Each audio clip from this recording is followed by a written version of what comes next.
Hi, my name is Sam, my pronouns are they, them, and welcome back to my office. So, today has been an eventful day. It's like 2 p.m. right now, and I am just checking in with you now. I filmed a couple clips to show you how the day's gone. Previous to that, Sadie and I went to the dog park for like an hour, and I did some reading, and she did some wandering. We only go to the dog park when we can be in an area where there is no one else. So we're really lucky. Our dog park has 3 separate areas. One is for training, one is for large dogs, and then one is for small dogs. So usually either the training fenced-in area or the small dog park is empty. So today the small dog park was empty, so it's a nice little tiny fenced-in area that she just kind of got to spend 45 minutes to an hour just walking around and sniffing, doing her thing, which she loves. She's not super dog enthusiastic, so we just kind of keep to our own, which allows me to then sit there and just kind of read and relax with her. And it's always a really nice way to start our day. So we did that. And then we came home, and I have literally been sewing since maybe 10 a.m. So what happens when I sew is I lose all track of time.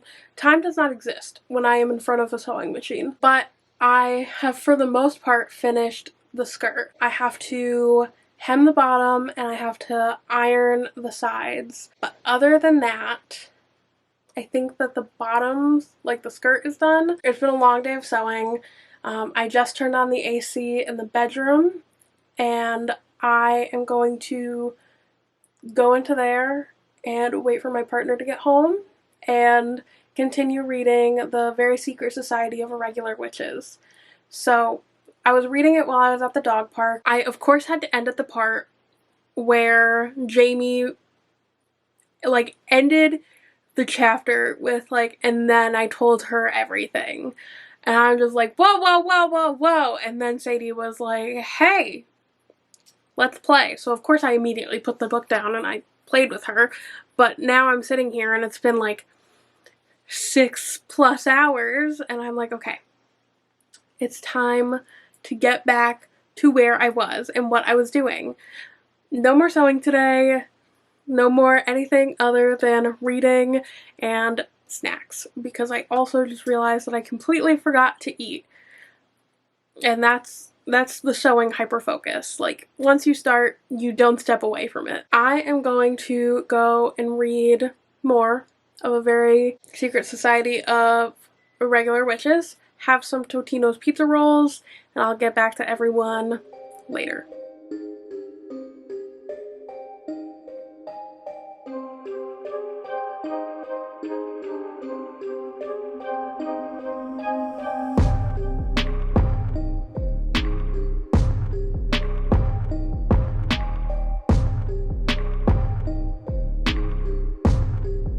Okay, good morning. So it is actually day 4 of Summerween right now. We are going to combine day 3 and day 4 because yesterday was a very bad day and my sensory needs were very, very high, and I was just not okay.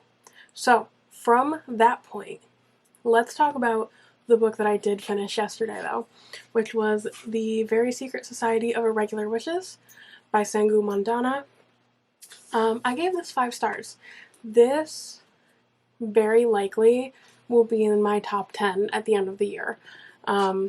This was fantastic. So this is about a witch named Mika, who gets hired on as a tutor for 3 young witch girls, which in witch society, that's not really supposed to be a thing. Witches are supposed to be alone, and it explains why. And Mika very quickly falls in love with these 3 girls and starts to fall for the librarian at the Nowhere house where they all live, Jamie, and he is very grumpy. he's so very, very grumpy and protective of these 3 young girls. He's basically their father at this point. And he's like, I don't want you to be here.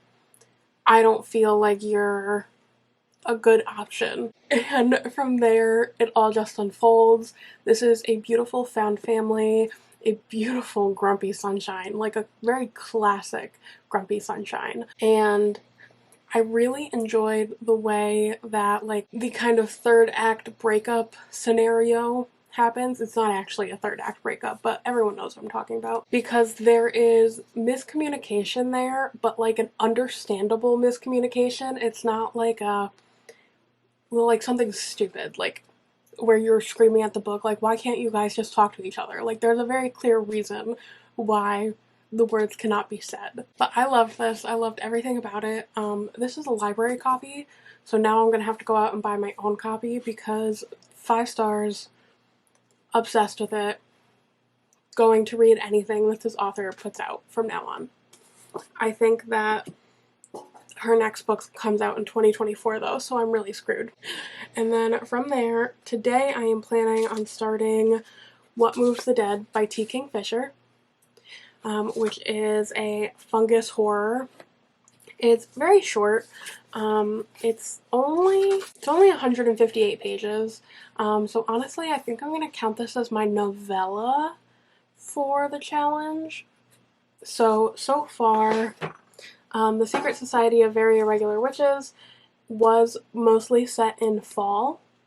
It's like a fall transitioning to winter, so that completed that requirement. And then this one I'm going to count as my novella. This one also has black on the cover, so that's 3 challenges down.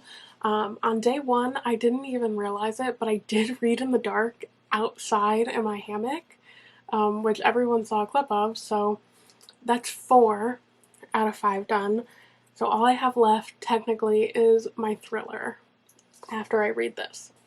So we're making good progress still. I don't have anything to say about this yet. I haven't started it yet, but today I am expecting to finish Manhunt. I'm about halfway through right now. I have about 5 or 6 hours left to go, so I should finish that today while I'm at work. Then I will be on day 4, 2 books down. And I'm really hoping to start and finish this today because it's only 150 pages and that's not too bad.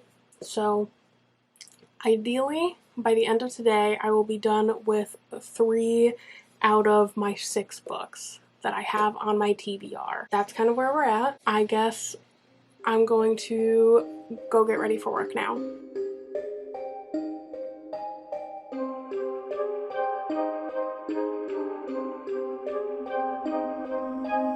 So I was just filming my reel for day 4 of Summerween, and this is our position now. I live on the floor, so she can live on my moss chair.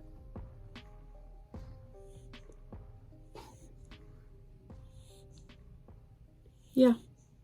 Okay, hi, hello. So it is 8:30 p.m. on day 4 of Summerween, and I have thoughts. I'm very orange right now. I don't really know how to fix that, so we're gonna live with it. But I finished Manhunt today, and I have thoughts and feelings on it. So I'm giving it a 4 out of 5. I really, really enjoyed it. I stand by that there will never be another like post-apocalyptic zombie book that I like that is not like this one. This one was it for me in that capacity, and I'm not someone who's super into like post-apocalyptic like zombie stuff. So this is about, let's say, 5 people. So we follow like 5 main people. We have Robbie, Beth, Fran, Indy, and one other person. Her name starts with an R. I don't really remember. I didn't like her as a character, so she's kind of like left my brain. But we're following those 5 main people mostly. So we start with Beth and Fran, and they are trying to survive the apocalypse. There is a virus that has gone around and it has only really affected people with testosterone.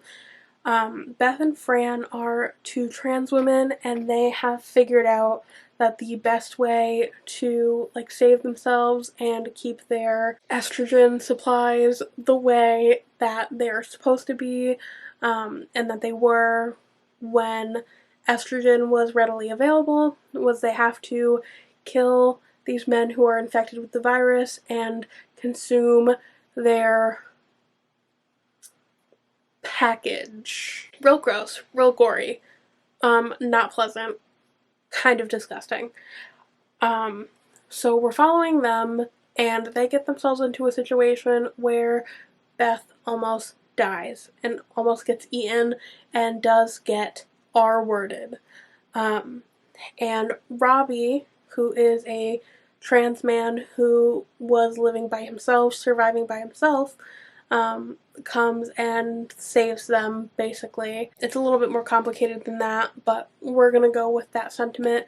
And him and Fran end up starting a relationship together. From there, they all go back to Fran and Beth's friend's house. Her name is Indy. And Indy is a person who manufactures more estrogen, and really helps Beth and Fran stay alive even more. They were all friends, and I really love Indy as a character. I think that she and Beth were my two favorites. I think that they were two of the most well developed.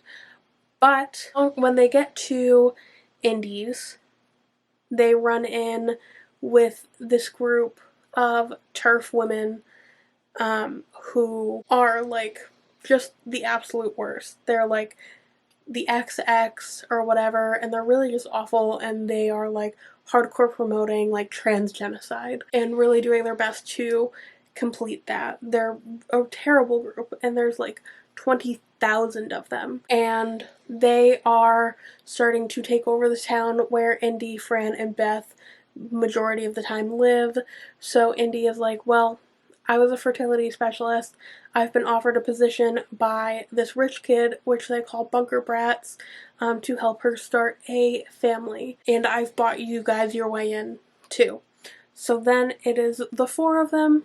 They go into this underground bunker area where Indy is expected to help this bunker brat named Sophie procreate with a man who is turned, who is infected with the virus, which is really, really disgusting and brutal and awful. And things go horribly, horribly wrong from there. Horribly wrong. Now, our other main character that we follow, her name starts with an R. I really can't remember her name, and I really don't care to. She was part of the TERF organization. She was like one of the main like up and coming people in that group, and she sucked. She really sucked. And she was actively having sexual relations with a non-binary person who had a penis, secretly, because if she were to be found out, she thought it would have been the end of the world, and she was supposed to hate people like this person. Their name was Feather, and they were very sweet, and she was very mean to Feather. She was awful. And really, like, this organization really has it out against Fran and Beth specifically. It's just awful. Like, horrible, horrible things happen. There is, like, slave trade involved. There is just, like, awful, awful things going on. And the way that the concept of money has really, like, persevered through the apocalypse is just horrifying in every capacity. And it was gory, brutal, sexual, violent. It was so much. There were like horrible, horrible people. people made horrible decisions. There were like still hardcore like gender roles involved, and so much transphobia. Outer, inner, all of it. Horrible things. But I really, really liked it. It was not an easy book to consume, but I did think that it was horrifying.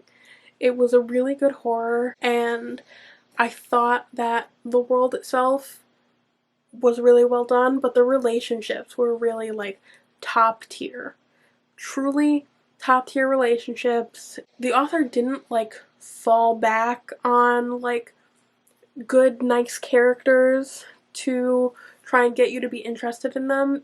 She really made them like really well-rounded, interesting, and intricate characters. And there were a lot of reasons to hate pretty much all of them. Well, there was only one that I felt like there was no reason to hate them at all, and that was Beth.